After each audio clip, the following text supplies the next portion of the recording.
Olá, está no ar na TV Beltrão o programa Dentro do Fato. Quero aqui agradecer a presença sempre do comunicador Adir Seleski, o nosso convidado com muita honra, o Dom José, bispo da Diocese de Palmas e Francisco Beltrão, que vem aqui junto para nós falarmos sobre eleição 2010, sendo que o povo brasileiro está sendo convocado para dia 3 de outubro escolher através do voto livre e democrático o seu presidente, 2 senadores, deputados federais, estaduais, governo do estado.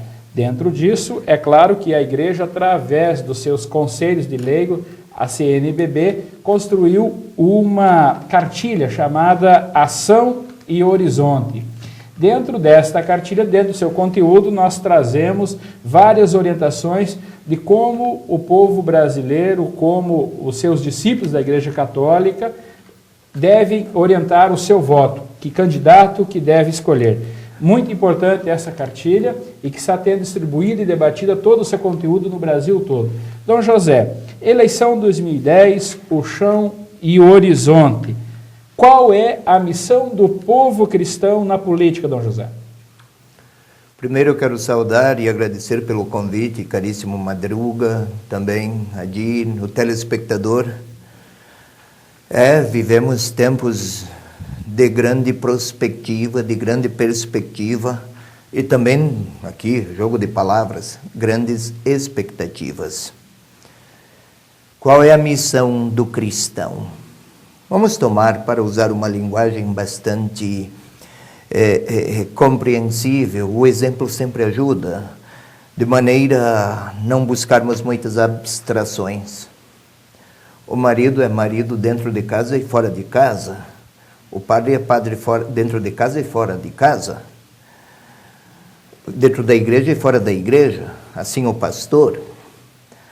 O cristão, ele é cristão dentro da igreja, na comunidade, na sociedade, na economia, na política.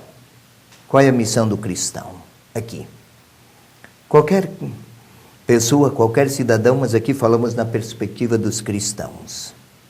A partir do momento em que Deus se tornou pessoa humana, tudo o que faz parte dos interesses, dos anseios e da dignidade humana concerne diretamente a Deus. Se observarmos a história mesma de Jesus, ele cresceu numa região altamente politizada e políticas de confronto. A Galileia, Nazaré, onde Jesus cresceu, era um dos mais fortes focos de guerrilhas contra os romanos. Ele, com certeza, conheceu estes movimentos. Aliás, entre os seus discípulos havia um zelota, guerrilheiro, de um lado, e o outro, Mateus, o publicano, que cobrava impostos em favor dos romanos. Como deve ter sido o convívio daqueles dois opositores? Opositores figadais até, em termos de ideários políticos. Os dois precisaram de uma análise profunda para ceder o lugar das estratégias à reflexão, um centro unificador. No caso do cristão, do nosso tempo, parece que não deveríamos esquecer alguns valores em tempos tão pluralistas que nos quais, em termos culturais, parece que valores absolutos estão cedendo o lugar às conveniências e às circunstâncias. Não deveríamos esquecer justiça, ecologia, relações humanas de caráter dignificante, falou da família, e educação.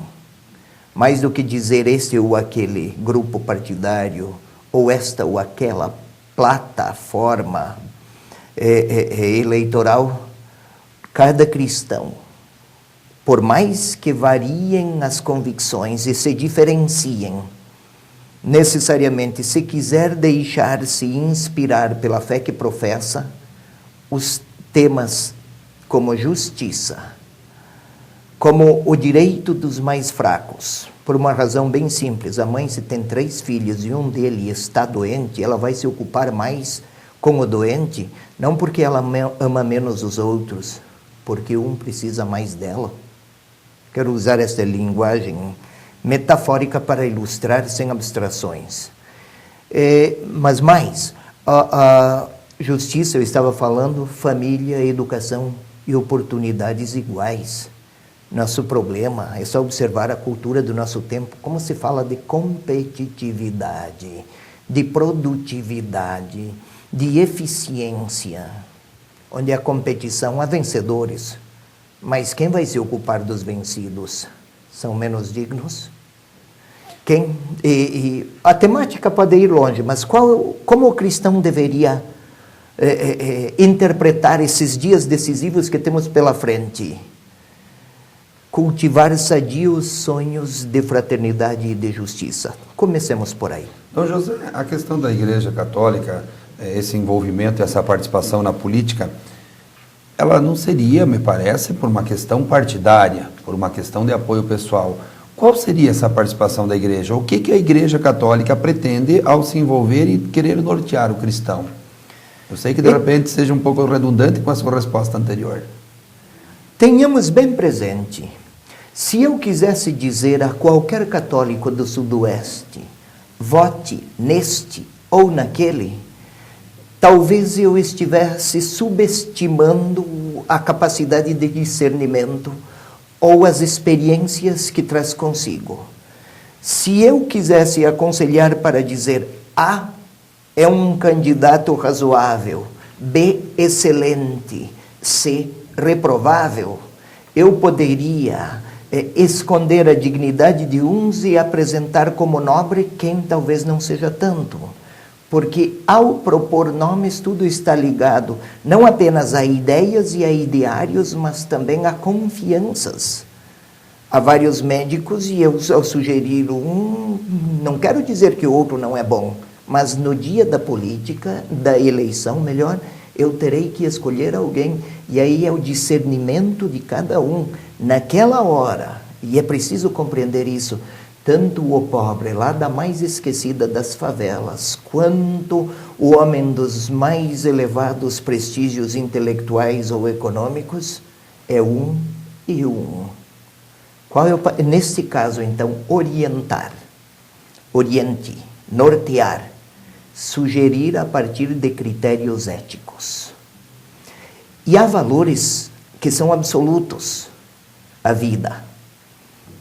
Deveríamos, como cristãos, que cremos no Senhor Deus da vida, analisar, avaliar, discernir como interpreta a vida do pequeno, do nascituro, do pobre, daquele cuja cidadania está formalmente reconhecida, mas em termos factíveis não. Qual é o grau de sensibilidade com a dor dos fracos? Isso quando se fala de justiça.